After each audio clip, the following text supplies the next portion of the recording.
Prologue. You know, there actually is a character who, by the author himself, to be an unreliable narrator, and that is Sansa Stark. And I know this because I don't have to make up things George R. R. Martin said in order to further my agenda. The lion's paw, lion's tooth business, on the other hand, is intentional. A small touch of the unreliable narrator. I was trying to establish that the memories of my viewpoint characters are not infallible. Sansa is simply remembering it wrong.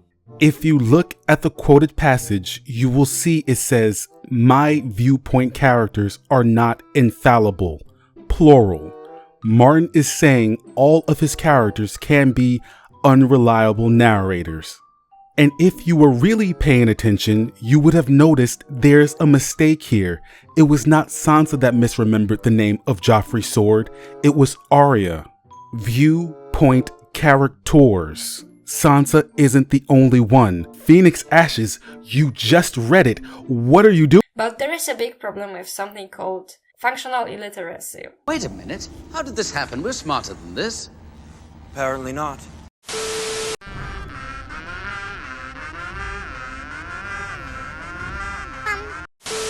Hello there. This video is about self-proclaimed Daenerys Targaryen extremist Phoenix Ashes. In particular, a video they did titled, "Hills Alive has no idea what she's talking about and is lying all the time." And some of you complained the title of my video, the 163 for Dummies, was too aggressive. For some context, Phoenix Ashes is an A Song of Ice and Fire fan, analysis, and theorist. Hills Alive is also an A Song of Ice and Fire fan, analysis, and theorist. They both have channels here on YouTube where they cover the books, the shows, and other assorted topics. In fact, I came across this epic diss track dedicated to Hills while doing research for my own video on the 163. I know she did a similar video covering Daenerys executing the Masters, and I wanted to be sure I didn't cover or copy the same talking points. So it was a bit surprising seeing that someone produced a 1-hour video calling her out. She's not combative, she's not snarky, her commentary isn't biting, her videos are actually super chill. I don't always agree with her. For example, I think Young Griff is fake and she thinks he's real. But her videos come off as well-researched and grounded in reality. So I was super confused until I got a good look at the thumbnail of the video in question, and then it all made sense. Of course, this involves Daenerys Targaryen. Which other character could have inspired such a reaction? As I've mentioned before, Daenerys stans, Dany defenders, Targ Nation, what have you, they are a very passionate lot when it comes to their favorite character, and that's putting it kindly. Still, I watched the entirety of Phoenix Ashes' video wondering if perhaps I missed something in regards to Hills Alive. I have yet to see her lie on purpose or lie by omission, but perhaps I was wrong. No one is infallible and people make mistakes, and she wouldn't be the first YouTuber to lie for clout. Yes, the video addressing her has a staggering length, but then again, I'm a messy bitch that lives for drama. And besides, I once watched an entire feature-length Power Rangers movie on YouTube in Japanese with no subtitles. Granted, I was really high at the time, but the point is, I've wasted my time in worse ways. Anyway, by the end of Phoenix Ashes' video, I was not at all convinced Hills Alive doesn't know what she's talking about and is, in parentheses, lying all the time. In fact, I think Phoenix Ashes does a pretty terrible job of criticizing Hills Alive and her content.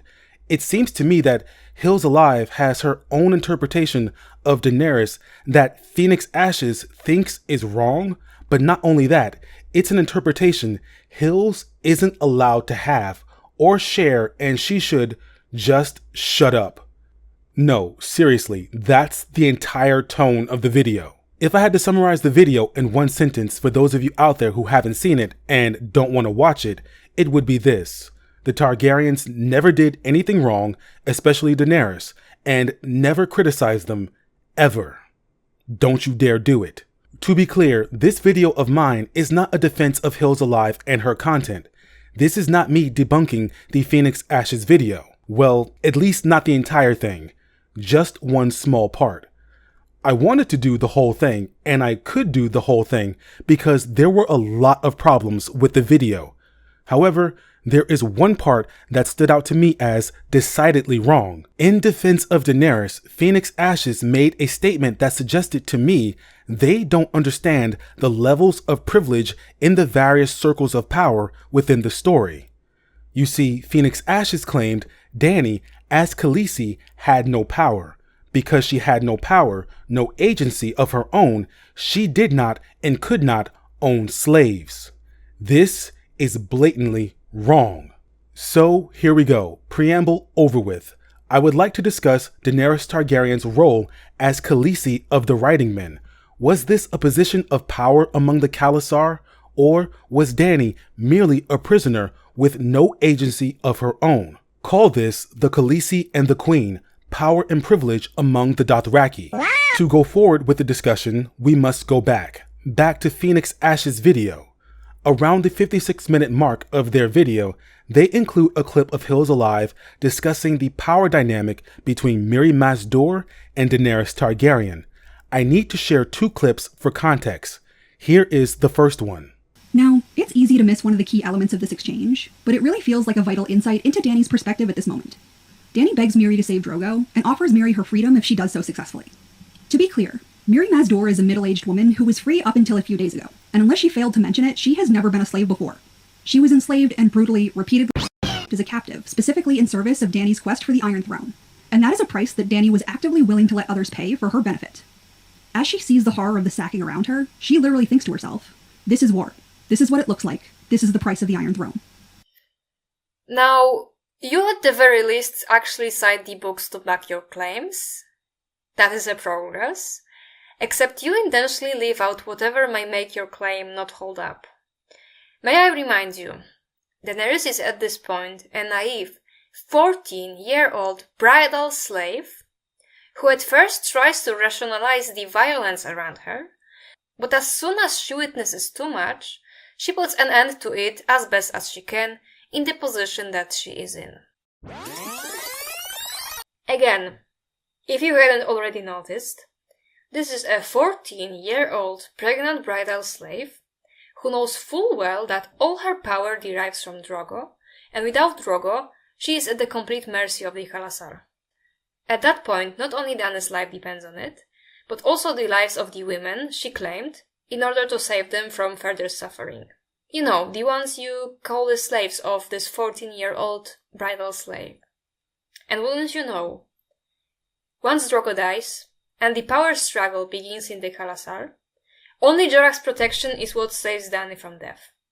Hills Alive calls Daenerys a slave master, in particular Mirri's master, and Phoenix Ashes takes issue with that. This will be the basis for most of my own video. Oh, and if you're wondering why Hills Alive video is sped up, it's because Phoenix Ashes implied they couldn't bear listening to Hills at regular speed.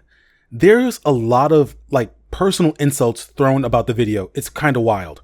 Anyhow, now on to clip number 2. Mirri Maz Duur was a free woman who suffered horrendously while being forced into subjugation, and her master has agreed to free her if and only if she saves the man who led the destruction of her entire community. In order to get back what she already had, she has to serve the two people who were the entire driving force behind her slavery and suffering in the first place. You call Daenerys Mirri's master, even though she herself is still a 14-year-old pregnant bridal slave, and all the power that she has, she gets from pleasing her husband sexually. Yet you insist on positioning a slave child bride as an equal master to Drogo, something that you would never do if this was about some other child bride that you selectively care about because she fits more into your ideas of proper womanhood. And because it fits your general narrative, you will call a pregnant 14-year-old bridal slave who was sold in order to be a slave master. Okay, so there's the context. Now, one quick correction before we get too deep into things. Phoenix Ashes says Only Jorah's protection is what saves Dany from death after Drogo's khalasar falls apart. That's not true. Dany has protection from the men of her cause. She is Khalessi after all. These little errors run rampant through the call-out video, which is one reason that kept me watching. But let's move on. Hills Alive stated Daenerys was a slave master, the master of Mirri Maz Duur and the other women she took into her care from the Lázarine village. Phoenix Ashes disagreed, implying that Dany as Khaleesi did not have the same power that Drogo did as Khal. She was a 14-year-old bridal sex slave. She was no one's slave master. This, of course, is not true. For starters, no one is claiming that Daenerys as Khaleesi has the same power as Drogo the Khal. But that doesn't mean a Khaleesi cannot possess slaves like a Khal does. Mirri and the other girls from the Lázarine village Dany took into her personal protection were her slaves. The text tells us this. Quote, "The girl was trembling, her eyes wide and vague. Her hair was matted with blood. Doria, see to her hurts. You do not have a rider's look. Perhaps she will not fear you. The rest with me." She urged the silver through the broken wooden gate. It was worse inside the town. Many of the houses were afire, and the Jacaran had been about their grisly work. Headless corpses filled the narrow, twisty lanes. They passed other women being each time Dany reined up, sent her cause to make an end to it, and claimed the victim as slave. One of them, a thick-bodied, flat-nosed woman of 40 years, blessed Dany haltingly in the common tongue, but from the others she got only flat, black stares. They were suspicious of her, she realized with sadness, afraid that she had saved them for some worse fate. "You cannot claim them all, child," Ser Jorah said, the fourth time they stopped, while the warriors of her cause herded her new slaves behind her. "I am Khaleesi, heir to the 7 kingdoms, the blood of the dragon," Dany reminded him. "It is not for you to tell me what I cannot do." Across the city, a building collapsed in a great gout of fire and smoke, and she heard distant screams and the wailing of frightened children. End quote. Daenerys has no intention of treating these women as you would expect slaves to be treated, but they are her slaves. They belong to her. The Lázarine women most certainly see themselves as slaves. Dany might be saving them from, or worse, but the fact is they are no longer in control of their own lives. They are the spoils of war. They are at the mercy of someone else. Whether their master is benevolent or malevolent, it does not matter. They have been uprooted from their lives to be marched off toward some unknown purpose. When she says the rest with me, they are under her command. She is their owner, their master. Period. End of video. What I find to be odd is that there is more care and concern placed on how Dany feels, what's her interpretation of these events, than how these women feel about the ordeal they are now going through.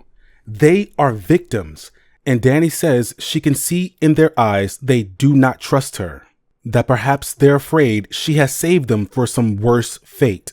The text tells us that their expressions make her feel bad because she's not here to harm these women, but you have to ask yourself, so what?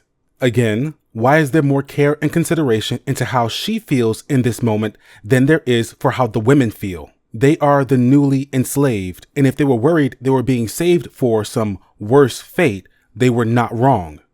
If Drogo doesn't decide to sell them to some passing slave caravan, they're being marched to Slaver's Bay. Because Daenerys is not advocating for their freedom, she's advocating for them to be treated peacefully on the road to Slaver's Bay. Dany's war in Westeros would be funded with gold from slavery. Because that's the whole point of this, to raid villages to acquire goods and then slaves to sell for the purposes of getting gold to hire ships to sail to Westeros to conquer. And once again, Daenerys is not advocating for these women to be freed. What she wants is for them to be treated kindly before they get dropped off to a slaving caravan or some slavers in Slaver's Bay, where all the things she tried to protect them from will happen anyway, and she will profit from that. At best, you will say she indirectly profits from this, because this was Drogo's war. Dany wanted it, but it was ultimately Drogo that initiated this war. And the best thing Dany can do when she sees the horrors of war, when she sees the price that must be paid for the Iron Throne, what she says is, please don't hurt these women on the road to Slaver's Bay. Let's be nice to our chattel before we hand them over to the abattoir. And the best defense for this I can hear coming is that Daenerys is a child. She's 14. Leave her alone. And if that's your best defense, you can pack your things and go. There's the moon door. Because this child queen is in a position of great power and influence. Her very order can get people killed, a lot of people, as we shall soon see. And if you want to heap on high praise for her accomplishments, you need to criticize her harshly for her mistakes. And Daenerys makes many deadly mistakes in the Lazarene village. And it's easy to overlook her mistakes. It's easy to look past the harm she is causing. Because she is a POV character. We are in her head. We see her compassion and empathy from her own point of view. We don't get to see what it's like to be on the receiving end of Daenerys Targaryen's kindness. But if you don't stop and step out of Daenerys' head and try to observe things with a wider lens, to try to see things as they really are and not just from her perspective, you're going to miss a whole lot. Because if you just stay in her head, you are just vibing off the thoughts of good Queen Daenerys. You're just getting a high off of Daenerys' own perceptions of herself. You're literally chasing the dragon. Because if part of your epic hour-long video where you call out someone for criticizing Dany, in particular one part where they call out Dany for being a slave master, when the text tells us specifically she took slaves, how are you taking issue with that? How are you getting mad with someone addressing the text as it is? Hills Alive didn't make anything up. The text tells us Dany had slaves. She took slaves. What are you arguing with? Who are you arguing with? Because we live in an era where it does not matter what happens in the text, the only thing that matters is what you want it to be. The headcanon industrial complex. But there is a big problem with something called functional illiteracy, which is being able to read but not comprehend what is being read. But I'm sure that Hills Alive doesn't care about it because she is on the side of slave owners.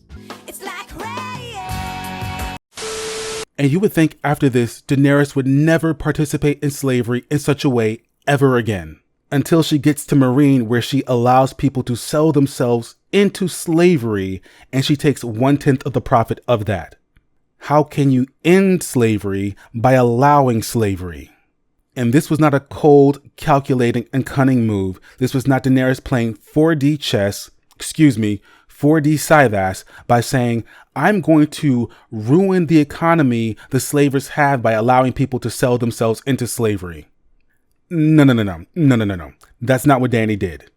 Dany, in the heat of the moment, made a rash decision because she wanted to make slavery into a form that's more acceptable to her. Just like here in the Lazarene village. And if you want to say, leave her alone, she's a child, again, there's the moon door. Launch. And that's really my main point, my thesis, the conceit of this video. There is more video to be seen, clearly, but I've made my point, so if you want to jump off here, I don't mind. Because I had a lot of issues with Phoenix Ash's video, but what made me go, wait, hold on, hold the door, was when they took issue with Hills Alive for calling Mary Mazdor Dany's slave, for calling Dany a slave master. That's what Daenerys was. That's what the text makes very clear. How can you throw quote after quote after quote at somebody and then skip that part where it tells us they were slaves? How can you suggest that a victim cannot victimize others? My interpretation of what's going on here is that Hills Alive calling Dany a slave master, it hurts the ears of someone who is a staunch Dany defender, a Dany extremist. And in the worst, Daenerys is burning her slave alive for something that she didn't even do. Firstly, Miri is not Dany's slave, and Miri did not simply act out against her master, because Daenerys is not her master. You sure about that?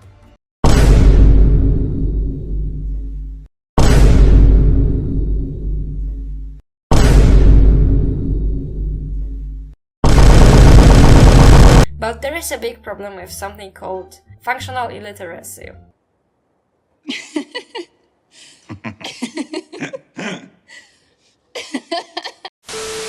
And I will start talking to Hills Alive directly, in the second person singular, since we reached a point where she no longer deserves respect or coddling. Because for you, to turn towards slavery apologism, in the year of 2023 Anno Domini, while being a white American, who may as well descend from actual owners of black slaves. Oh my god. Because you hate a character in a fantasy show, and that hatred stems from you twisting the text to fit whatever you want it to be, while lying to your audience, is something I will not tolerate. And it's about time that someone says this to you directly.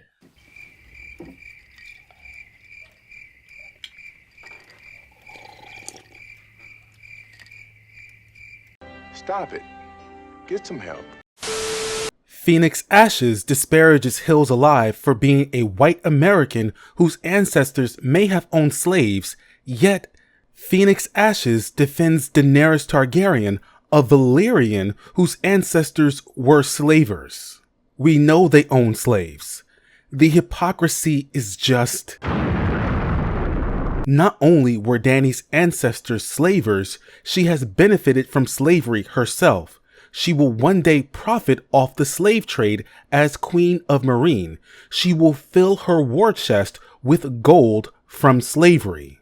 She will allow people to sell themselves as slaves. Now Hills, tell me, have you recently profited from slavery? Kevin Pendragon asked calmly. But wait, Phoenix Ashes, aren't you white? Oh my god, Karen. No, but I'm serious. Phoenix Ashes, as someone who is white identifying and European, you might want to put that stone down. The house you live in is made of mirrored glass. But far be it from me to get in between two white people arguing over whose ancestors owned slaves and who didn't. Let them fight. All the Caucasians to the back. Immediately! But since Phoenix Ashes wants to talk about the history of black people and slavery in America, let's get serious for a moment. Phoenix Ashes, a European white person, is using the real history of black slavery to defend a fictional white woman. One who has owned slaves, one whose ancestors owned slaves. The Valyrian Empire was built on slavery. Do you think that these enslaved individuals, do you think that they would want to hear you using their pain, their history, the memory of all the things that happened to them to defend such a character? This is a history you have no right to, and yet you're using it for the sole purpose of winning an online argument. And if you knew anything about actual real-world slavery, you would know that sometimes slave masters would gift slaves to their children. So it is possible then for someone, let's say 14 years or younger, to be a slave master. And you call Dany a slave herself, but we'll talk about later why that's an inaccurate assessment of the character. Dany defenders don't actually care about slavery. All they care about is defending Daenerys, their favorite character, and they will adopt any tactic to accomplish that, no matter how down low or disrespectful that tactic may be. Rather than accept who Daenerys Targaryen is as a character, they would rather fight reality. Because when you hear the term slave master, you can only think of a truly terrible and despicable person, right? Slavers come in all forms of shapes and sizes, so do victimizers. If it hurts you to hear that Daenerys Targaryen is a slave master, even though the text makes that very clear, then maybe you don't like Daenerys Targaryen. Period. Period! So, if you're still here, stay tuned for more rambling about Daenerys and power. This is your friendly reminder to like, subscribe, and ring that bell. Also, check me out on Patreon. I have some videos on there that haven't made it to the channel yet. Thank you for your patronage and your patience. And look, I know I shouldn't be getting into silly YouTube drama at my big age. It's just, I felt a disturbance in the force and I felt compelled to say something.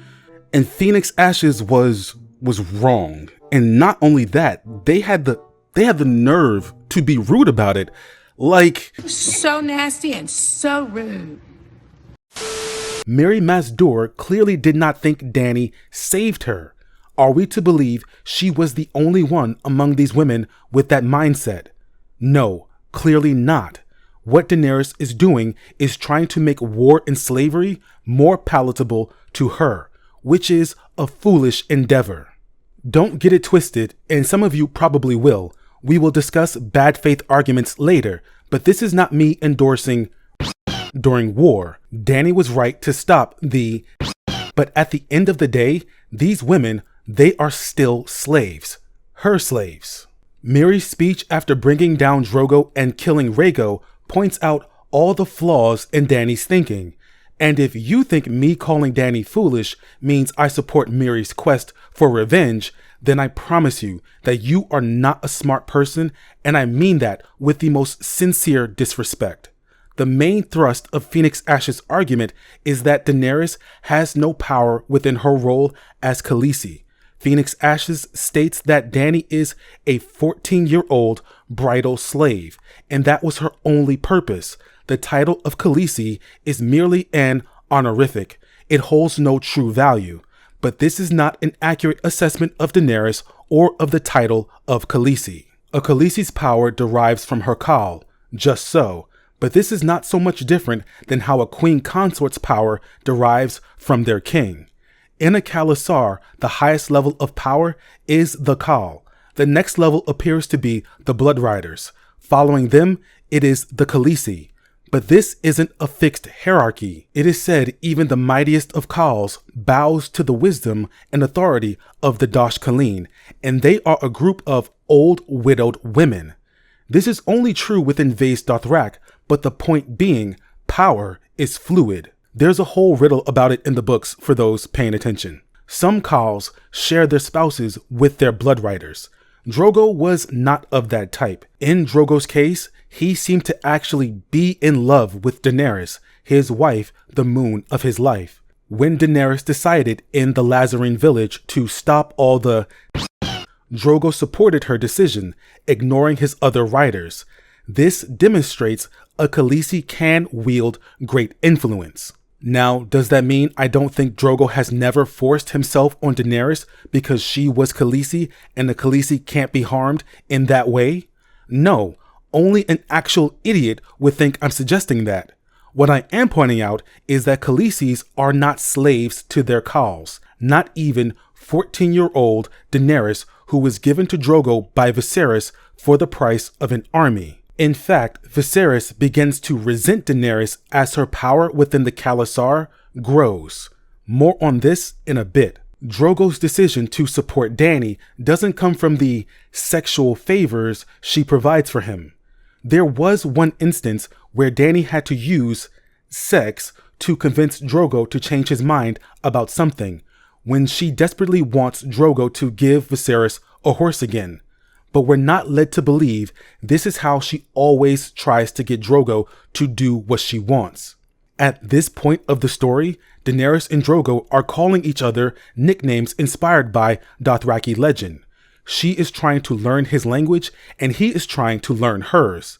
This could indicate Dany is falling in love with Drogo and vice versa. Phoenix Ashes, however, insist throughout their video what Dany suffers from is not love, but Stockholm Syndrome. So I'm not going to address Phoenix Ashes' claims about Daenerys having Stockholm Syndrome because I don't need to. That's not necessary for me to prove that Daenerys once had the power to own slaves. But I will say this.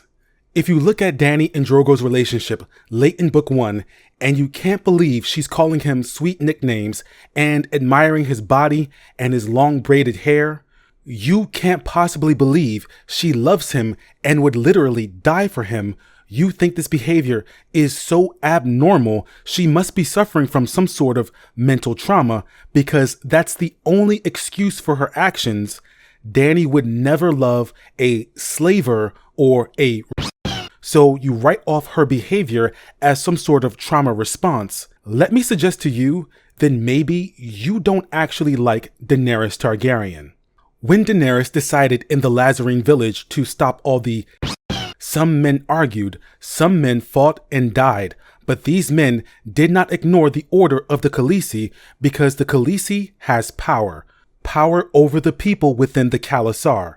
Power that Phoenix Ashes either is willfully ignoring or is ignorant of. Quote, "Wait here," Dany told Ser Jorah. "Tell them all to stay. Tell them I command it." The knight smiled. Ser Jorah was not a handsome man. He had a neck and shoulders like a bull, and coarse black hair covered his arms and chest so thickly that there was none left for his head. Yet his smiles gave Dany comfort. "You are learning to talk like a queen, Daenerys." "Not a queen," said Dany, "a Khaleesi." She wheeled her horse about and galloped down the ridge alone. End quote. Daenerys as Khaleesi had the power to halt the Khalasar, or a portion thereof, without needing to ask Drogo for his permission to do so. If she had no power, she could not do this. If she had no agency, as Phoenix Ashes also asserts in their video, Dany would not dare to do this. Dany is neither as weak or as helpless as many of her defenders would make her out to be. If she was, she would have died on the Dothraki Sea like Magister Illyrio Mopatis predicted. There is that great moment after Dany halts the Khalasar and Viserys rides up angry only to be strangled by a whip from one of Dany's protectors. Ser Jorah and the rest of the Dothraki wait for Dany's orders to know what to do next with Viserys. In that moment, Dany was the most powerful person in the group. And this is before Doria and her lessons on pillow tricks. The role of Khaleesi is one of privilege within the Khalasar. It is not the role of a glorified sex slave. Again, that is not to say a Khaleesi can't be treated as such, but that's not what a Khaleesi is meant to be. And it would be inaccurate to suggest Daenerys had no power in that role. Daenerys reflects on this in one of her earlier chapters in the first book. Quote, "The day was warm and cloudless, the sky a deep blue. When the wind blew, she could smell the rich scents of grass and earth. As her litter passed beneath the stolen monuments, she went from sunlight to shadow and back again. Dany swayed along, studying the faces of dead heroes and forgotten kings. She wondered if the gods of burned cities could still answer prayers. If I were not blood of the dragon, she thought wistfully, this could be my home. She was Khaleesi. She had a strong man and a swift horse, handmaids to serve her, warriors to keep her close, an honored place in the Dosh Khaleen awaiting her when she grew old, and in her womb grew a son who would one day bestride the world. That should be enough for any woman, but not for the dragon. With Viserys gone, Daenerys was the last, the very last. She was the seed of kings and conquerors, and so too the child inside her. She must not forget." End quote. But I'm guessing this is the Stockholm Syndrome kicking in. I'm convinced these people don't actually like Daenerys at all, because they do not accept her for who she is, but we'll move past it. Phoenix Ashes calls Daenerys a slave, but this is not an accurate assessment. Daenerys is not a slave. If anything, she is a subject, one that lives under the rule of Khal Drogo. She holds a place in the Khalasar like the Khos, the Khas, and the Blood Riders, and other free members of the group. She is an honorary Dothraki made so by marriage. Of all the times Daenerys thinks of the slaves that are part of Drogo's Khalasar, she never, not even once, counts herself among them. Let's take a brief trip to the United States during the time of slavery. Daenerys defenders enjoy the topic of slavery very much. Their favorite pastime is calling anyone that upsets them pro-slavery. so I figure a little lesson on the peculiar institution would be appropriate here. During this time, women did not have many rights. I'm talking, of course, of white women. Black women were slaves and had zero rights because they were slaves.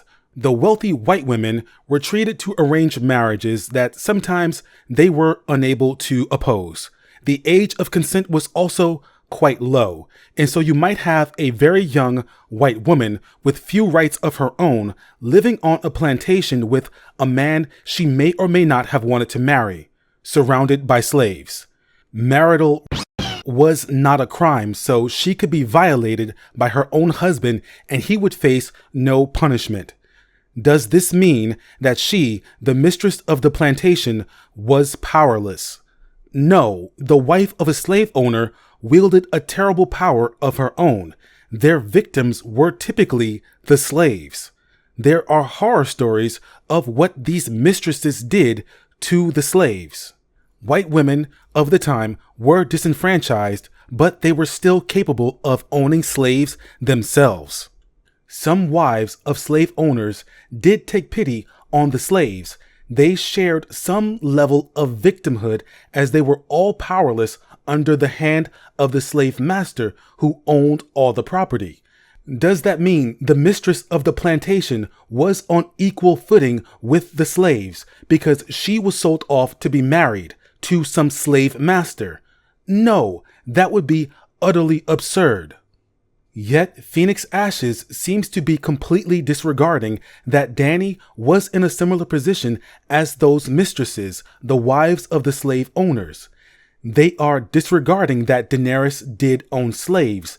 They make excuses for why Daenerys had to keep these women as slaves, because Daenerys, she could have advocated for these women to be allowed to go free, but she did not.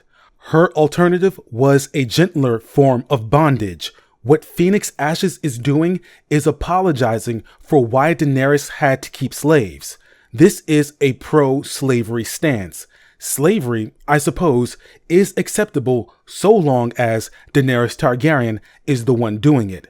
Again, Daenerys could have said, Drogo, free these women. I would like for you to free these women. But she did not.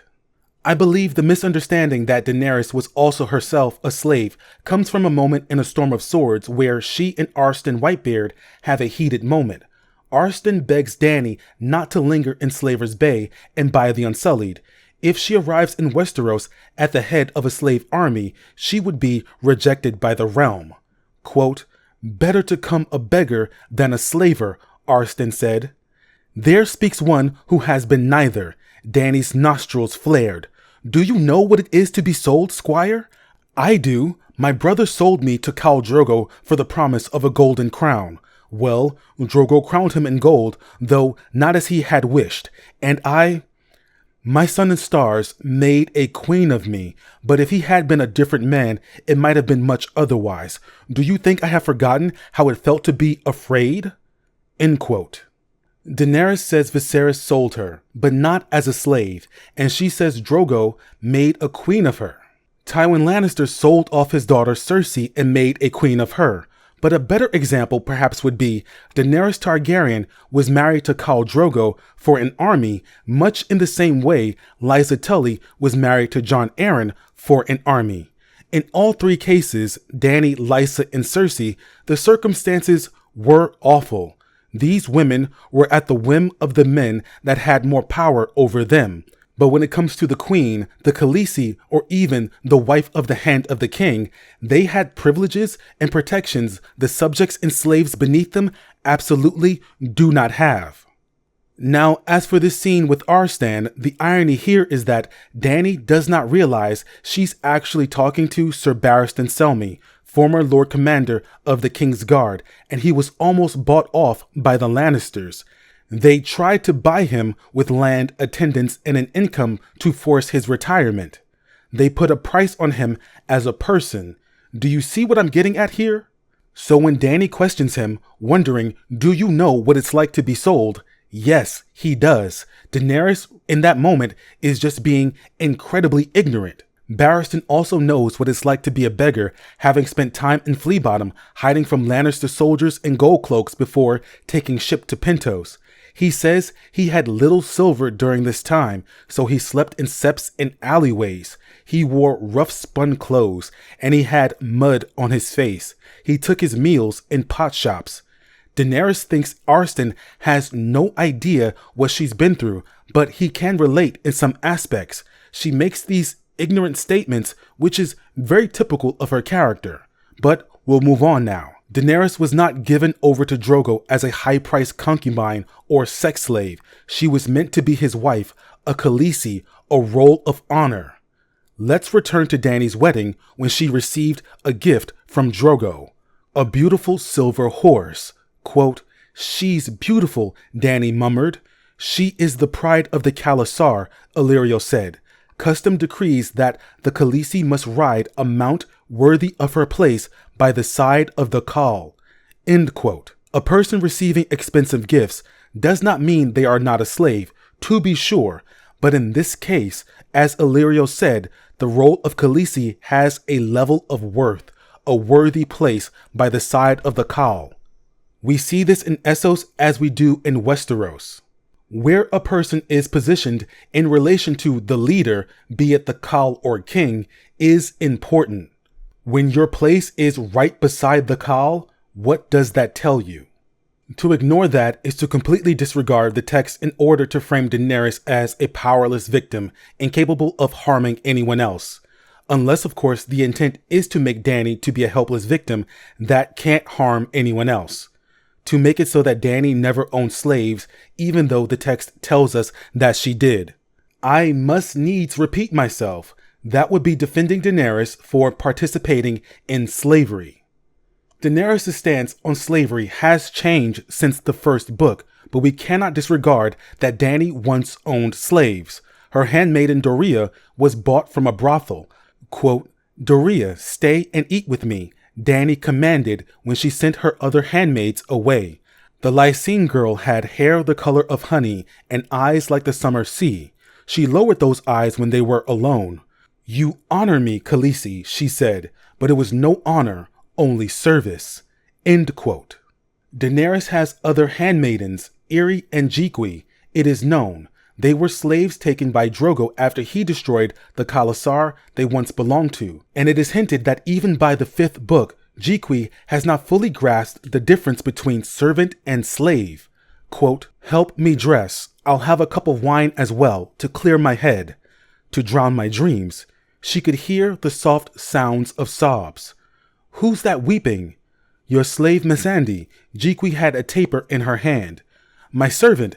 I have no slaves." Dany did not understand. Why does she weep? End quote. If Jiqui thinks Missandei is a slave when Daenerys has made a great show of freeing the slaves, then what does she think of herself? Daenerys considers Jiqui to be free, but what if Jiqui does not? As for Mirri Maz Duur, Drogo quite literally tells Daenerys that Mirri is now a slave. Quote, "My time is near," Dany said. "I would have you attend me when he comes, if you would." Khal Drogo laughed. "Moon of my life, you do not ask a slave, you tell her. She will do as you command." He jumped down from the altar. "Come, my blood, the stallions call. This place is ashes. It's time to ride." End quote. Drogo laughs because he doesn't understand Dany is offering Mirri a courtesy, a kindness Mirri will not return. Mirri, no doubt, shares a similar mindset to Drogo. Daenerys can ask kindly, but little does that matter. Dany's request, kind as they are, will still be interpreted as commands to a slave. One might argue, as Phoenix Ashes does in their video, that it is necessary for Daenerys to claim these women in order to protect them. Daenerys will see that they come to no harm. There are 2 reasons why this is a terrible line of thinking. For one, these women are likely going to Slaver's Bay. Quote, "Most of Ogo's riders fled," Ser Jorah was saying. "Still, there may be as many as 10,000 captives." Slaves, Dany thought.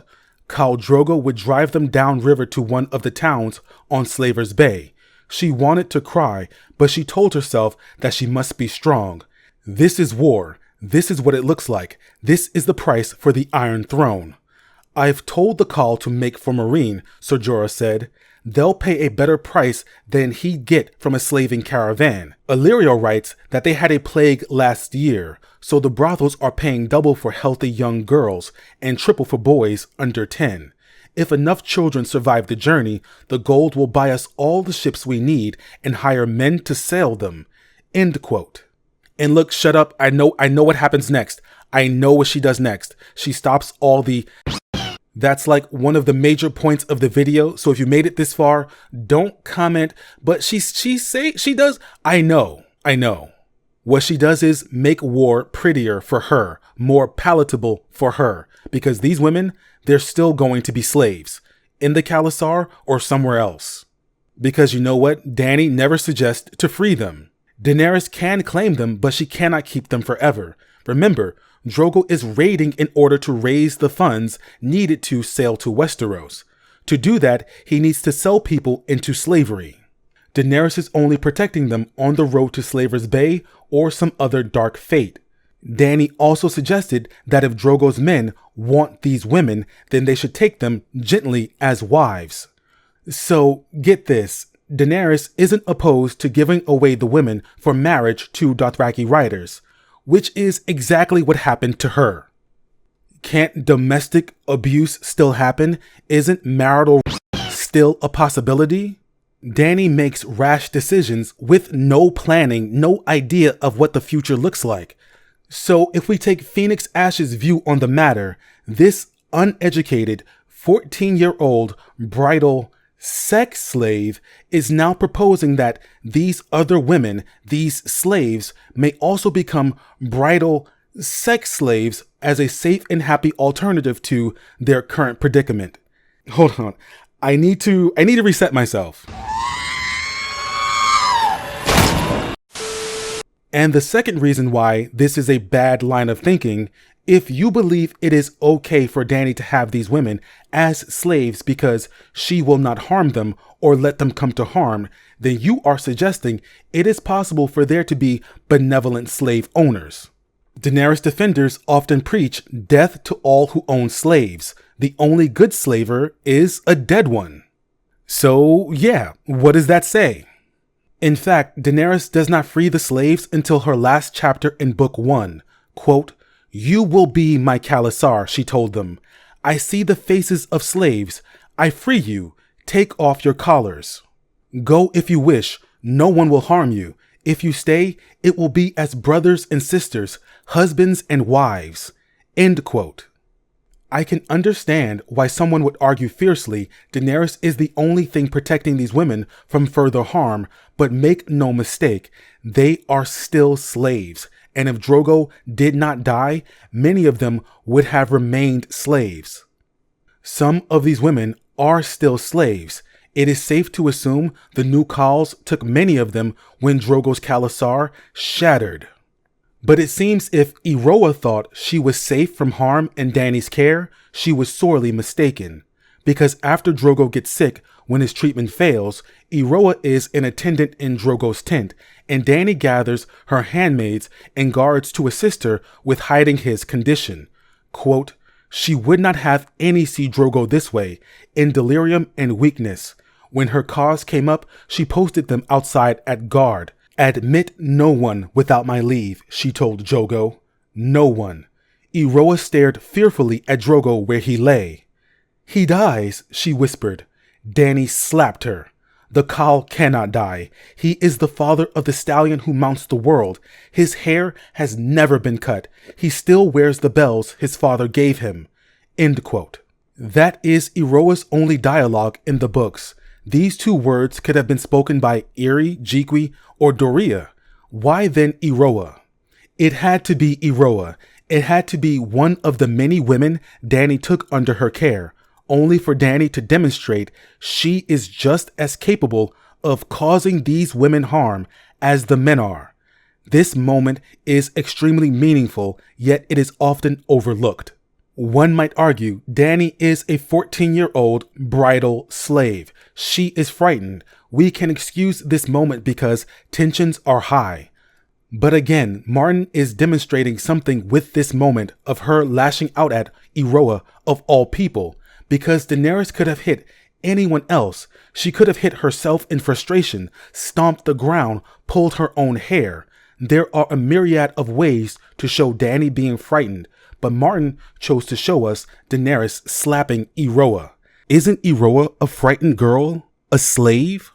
Are we truly to believe that Iroha and Daenerys stand on equal footing?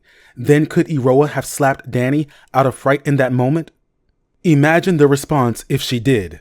Daenerys is Khalessi, consort of the Khal, a position of power with many privileges and protections. Iroha was a slave. Let me share some final thoughts before we wrap this up. You would think if Dany saw herself as a sex slave, she would be upset with Xaro and his sex slaves. But she said herself they looked like they were being treated kindly, so that didn't bother her. You would think that she wouldn't have been so eager to go to Slaver's Bay to buy slaves, due to her experience being a slave.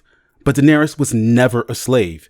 She didn't like being treated as a commodity or a pawn by her brother, but she was not a slave. And that's what gets me when I see Dany defenders arguing hard that Dany is anti-slavery. They wield the idea that Dany is anti-slavery like an iron club. They treat it like a trump card in an argument, because the moment Dany is faced with any criticism, their go-to reply is, wow, it looks like you're pro-slavery. When criticizing Daenerys is not the same thing as being pro-slavery. Pointing out where a character is going wrong and wanting them to do better is not a bad thing. These people, they hold on to the idea that Dany is anti-slavery, and so to them, that makes Daenerys an objectively good person. They believe that she is objectively a good character, and it confuses them and in some cases enrages them when they meet people that don't agree. Because really, Dany isn't anti-slavery. Dany is against things that personally offend her. Because Drogo told her exactly what he was going to do, but it wasn't until Dany saw war and that she was like, oh no, surprise Pikachu, war and are actually bad. She was personally offended. Because everything Dany ever heard of in the flesh marts in the great cities of Yunkai, Meereen, and Astapor was dire and frightening, until Jorah convinces her to go buy slaves. And then Dany is excited about the idea. She hops out of bed eager. She has the ship turned around immediately. She was singing sea shanties in this bitch.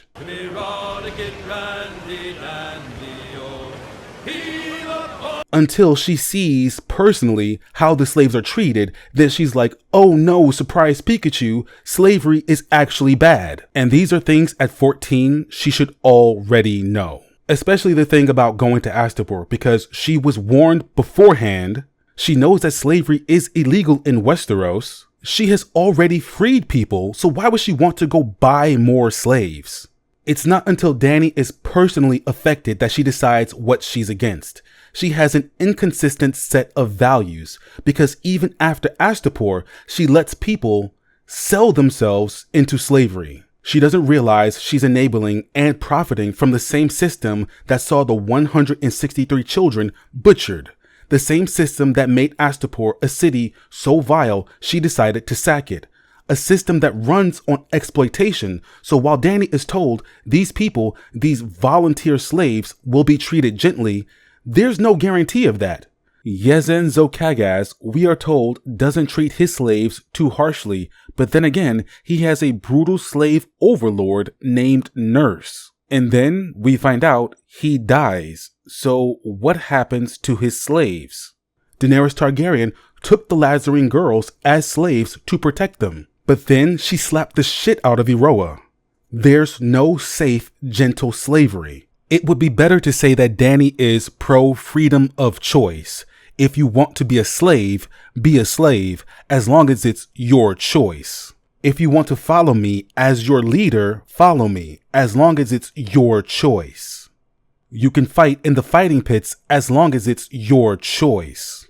The idea is that Dany is a leader that gives her people the freedom of choice. And it seems Daenerys believes by giving the people this freedom, they will use it to choose her. The Dothraki chose her, the Unsullied chose her, but what will happen? What will Daenerys do when the people use their freedom of choice to choose someone else to be their leader? What happens when the people don't choose her? What about everyone else? All the other people who think they know what's good. They don't get to choose. So in conclusion, you can argue with your mother, you can even argue with your damn daddy, but you can't argue with the text. And the text tells us Daenerys Targaryen once owned slaves, and that Daenerys Targaryen has participated in the slave trade. Period. Period! And that's it. That's the video. A video inspired by a video, which itself was inspired by a series of other videos. This is a veritable human centipede of A Song of Ice and Fire content. Enjoy. Again, for the record, this isn't me defending Hills Alive and her channel. I have no professional or personal relationship with her. This video may be interpreted as me being anti-Dany and coming to the defense of another person who is anti-Dany and then making more anti-Dany propaganda. You know, just very, very annoying. Stan culture infecting the A Song of Ice and Fire community was something I never saw coming. The goal isn't to argue with Phoenix Ashes. There's no benefit for me in that. And also because I can tell that Phoenix Ashes is one of those terminally online people, one of those people from the depths of Twitter and Tumblr hell. And they live for this shit, honey. Let me not even get into it. But also, I wanted to use this as an opportunity to talk more about Daenerys Targaryen, to talk about her more in depth. This was low-key an analysis of Daenerys and her relationship with slavery. And that's why I don't have a lot of clips from Phoenix Ashes in this video where I address them Cinema Sin style. I do that in the post-credits if you want to watch. But what I wanted to do was quickly prove them wrong and move on. And then get to something more substantial, and that was a conversation, a discussion about Daenerys. Phoenix Ashes, there's no point in that. I can kind of guess what's gonna happen next. Phoenix Ashes, they'll just double down that Dany was a 14-year-old, no formal education having, inbred, Pregnant, 14-year-old bridal slave. We know! We know. We also know that she owned slaves because the text told us that. So I had to move away from that and talk about other things that were way more important. Phoenix Ashes will take my criticisms about Daenerys as a personal attack because, like most Dany defenders, they have a parasocial relationship with the character, but that's something they have to deal with. That ain't got nothing to do with me. I gotta go. We've been here for far too long. If you watched the entire thing, bless you and your patience, and thank you for watching. I hope you enjoyed. If you did, please let me know in the comments what you thought. Do you think Dany was a helpless victim with no agency, or was being Khalessi a position of power and influence? I want to give another thank you to the following patrons and channel members. You could become one too for as little as $1 a month. Don't forget to like, subscribe, and ring that bell. And I'll see you all for the next one.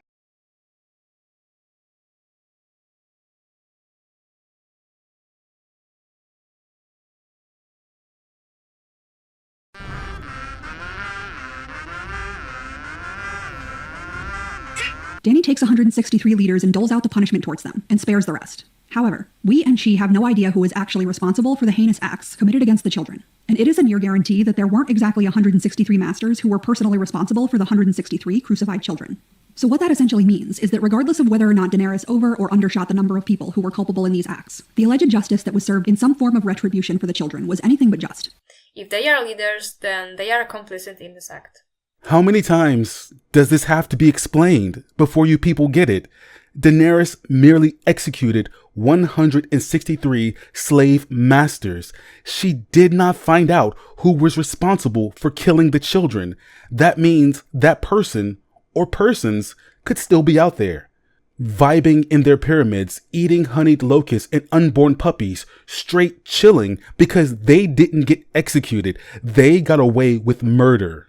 POV, you're coming home to your pyramid after watching your friends get executed for an idea you have. We don't know if justice was served because Daenerys didn't ask. I mean, I'm glad y'all are happy that a bunch of slavers got killed.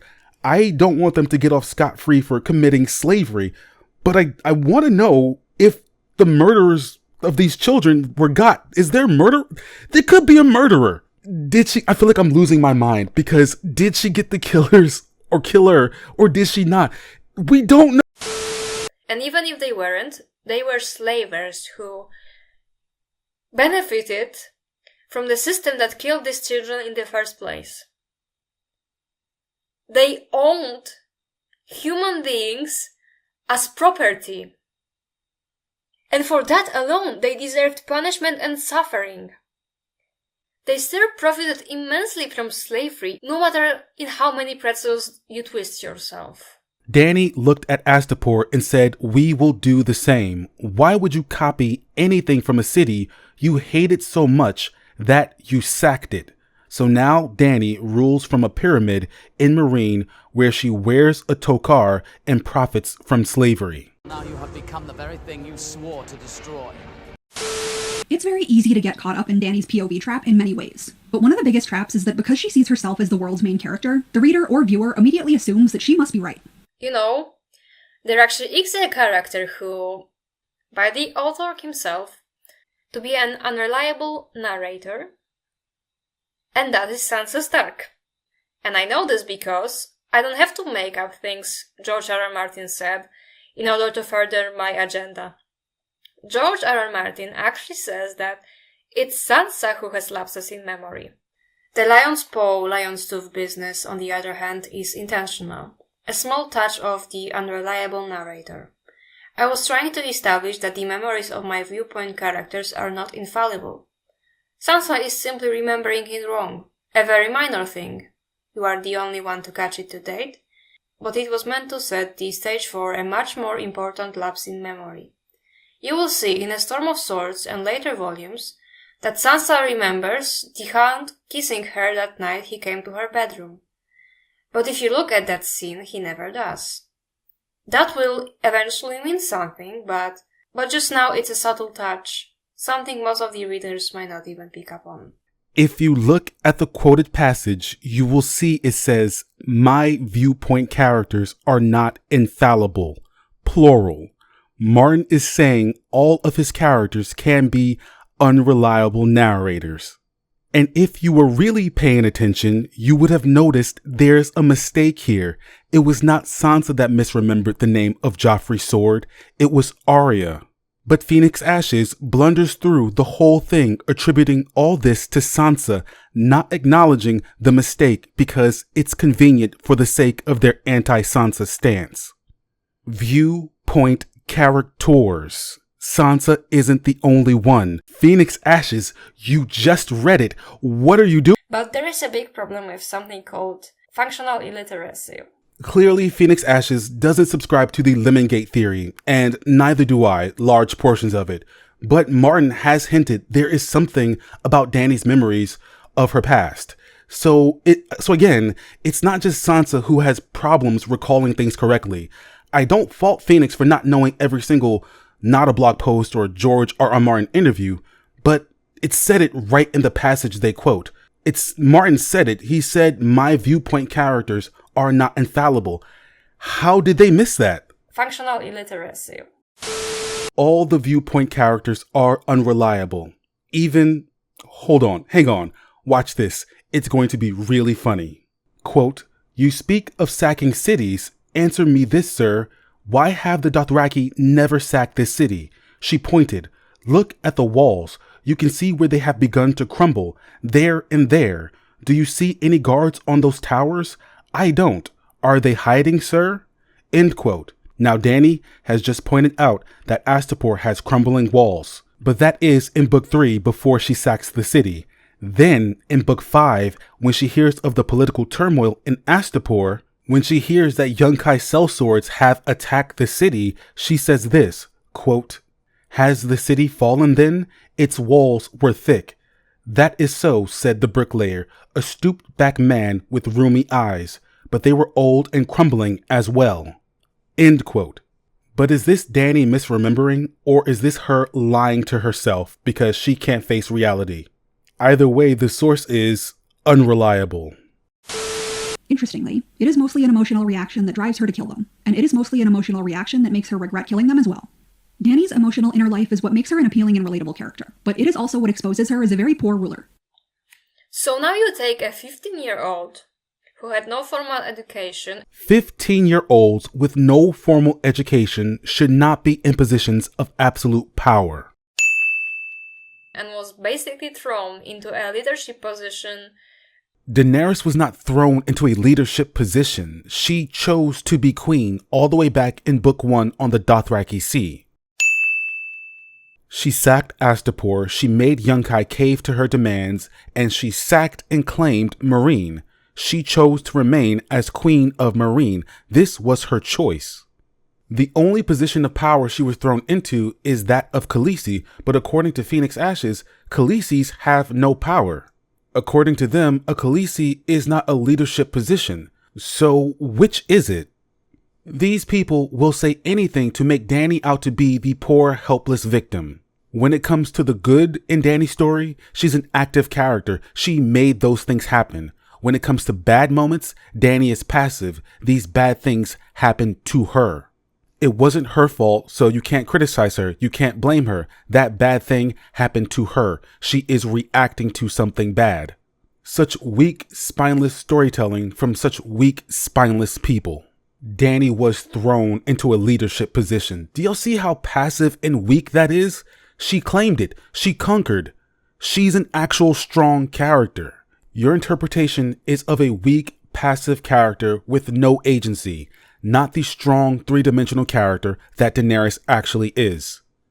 And hold it against her that she had an emotional reaction against, wouldn't you know, 163 slave children being crucified as a mere display of power made specifically against her. So a monarch should not order mass murder based off of an emotional reaction. Maybe count to 10 and start again. Because in that moment of impassioned rage or whatever, you might do something you end up regretting later, which Daenerys does after executing the masters. She has to convince herself what she did was right. Quote, she had nailed them to wooden posts around the plaza, each man pointing at the next. The anger was fierce and hot inside her when she gave the command. It made her feel like an avenging dragon. But later, when she passed the men dying on the post, when she heard their moans and smelled their bowels and blood, Dany put the glass aside, frowning. It was just. It was. I did it for the children. End quote. No, Sweaty, you did that for you. I'm sure that if Sansa was in her place, she would make a feast for the slave masters, and with her power of deduction, she would distinguish who actually is the leader of the city, and then she would bow to them graciously and ask, please stop owning human beings, and they will be charmed by the power of her personal ivory steel skin. Yeah, do you think this is what would happen? What? At the beginning of A Game of Thrones, she's an hard-headed idiot. And you did it at my birthday dinner. Who thinks that life is just like the stories she likes. Sansa still blames Arya and is still stupid enough to believe that she can trust Cersei because she's a beautiful queen and all beautiful queens in her dumbass stories are good. It's like rain. So I would think twice before I make such judgments. Sansa was a child bride who was horribly abused on the orders of Joffrey, the bastard king. Joffrey threatened to and impregnate her even after her marriage to Tyrion. Sansa is currently being groomed by a man old enough to be her father. You could even argue he is molesting her. Yet Phoenix Ashes spends the entire video throwing shade at Sansa. This proves that, for all their protestations, Phoenix Ashes doesn't actually care about child brides who are victims of predators and abuse. All Phoenix Ashes cares about is defending Daenerys Targaryen, which reveals their greatest sin. And that is, they are full of shit.